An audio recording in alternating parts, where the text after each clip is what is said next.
Yeah, first of all, it's I just woke up, so this is about a little bit. Well, we're gonna start with how you wake up. Um, so it's a good thing to actually realize how you, not only how you feel how you wake up, but how you wake up, literally. So I was a little bit more conscious of how I wake up, and it actually brought me back to the routine I used to have. You see, that's what it's for, because we start all these amazing routines, and then as we get too busy during the year, then we kind of lose them. So excuse me for being groggy, because I literally just woke up. Um, so what I did first thing is I took a deep breath. I turned onto my back. No, I turned onto my back. And if you have two cushions, then take one out. So you can try this, see if it works for you. And if only some of it works for you, then take some of it. It'd be great for you guys to tell me what works for you and what you do. And this is really what helps me to get back to me and what's important to me. And since I train for a lot of my sub training and go for runs and stuff like that, well, for me it's rather important to keep track of how fit I am and if I'm losing track of my fitness, because sometimes you get so busy that I don't even know. I can't remember, did I train yesterday? What did I do? so I have my little diary here that my beautiful cousin gave me, and I write down, I had them written down, and I can see way too many days have gone by with this lockdown. I've just gotten very busy with stuff. So this is a good thing. This is a good thing to get back into it. So the first thing is that I did is I turned to my back, and ideally there shouldn't be any cushion. Took one deep breath to expand into my chest. So it concentrate that I'm expanding into my chest and not into my stomach like in yoga. I forget about my stomach, or if it wants to expand, then it does that, but I don't pay attention to it. And then slowly, with an open mouth, I breathe the air out. I don't force it out, I just kind of let it flow out.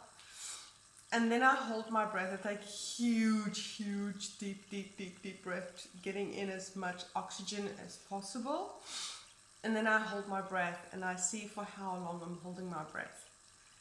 So this morning it was, I don't want to lie, I think it was 1:46, which is not too long. But again, I haven't been doing any breathing exercises, so that will be pretty good. And that's a good indication as well to know, are you stressed? Do you need some time off? And this is why I'm sharing this, because from my experience over the last about 2 years or so,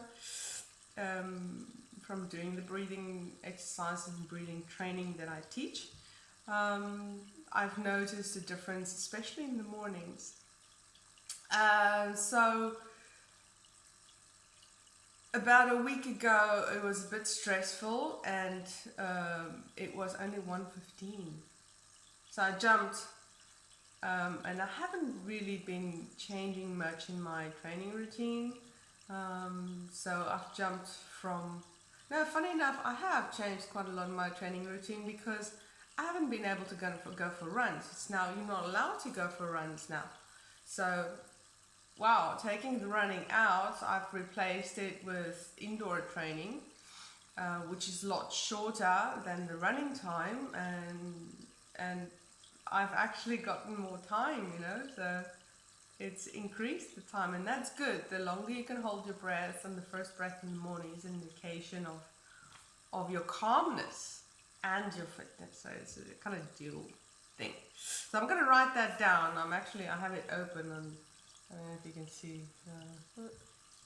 the 19th, there we go, 19th of March 2020. Breath hold, I just put BH for that, should make these things quick and simple in the mornings. If you want to incorporate anything, my advice, Keep it simple, because otherwise it's just not going to last. And if you know it's something that's really beneficial to you and good for you, so much more reason to take it bit by bit and take it slow, and rather do, you know, small bits.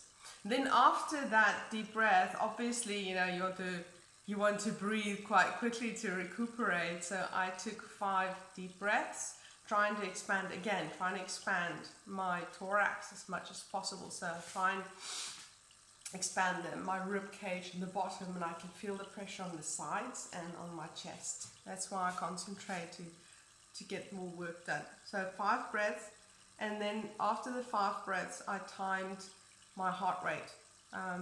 Again, this is more like an indication of athletes. So if you do some kind of sport and you want to know how you're progressing, or just out of curiosity every now and then, about once a week or so, it's a good thing. So it's not an every morning thing, but I haven't done it for a week, so I had to do it this morning.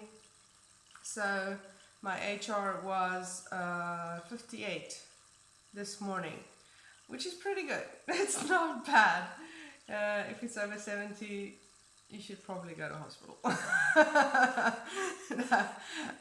No, this is an indication that you're pretty calm in the morning, so that's your resting heart rate. So you can put RHR if you want in the morning. And that's the way I woke up. Oh no, the second thing, that after that, that's how I woke up. So after I got out of bed, the first thing I did is I opened the windows, because I have a firm belief that letting light in is part of the waking up process, and it shouldn't be a shock to wake up. It should be a slow and gradual process. And the temperature being lovely enough to also open the doors, and the birds are singing outside, so I had that extra plus of birds singing with the sunshine coming in. So I'd really like you guys to give me some feedback on how you wake up. And this is really for you. This is not for me to know how you wake up, because there's quite a lot of you. It's a consciousness thing. So it's about, so that you realize how you wake up and how you feel in the morning. I feel pretty calm this morning. I must say, yesterday and the day before, I was a little bit stressed, and it does help. To start your day in a different way will determine how the rest of your day will carry on. So let's all get together and be more conscious about ourselves. Most countries are on lockdown at the moment, so let's make use of the time and give ourselves a little bit, take after ourselves, take care of ourselves a little bit more. Because I think we kind of neglect how we feel and how we are. And it's important to be happy, so you should be conscious of how you feel to be happy.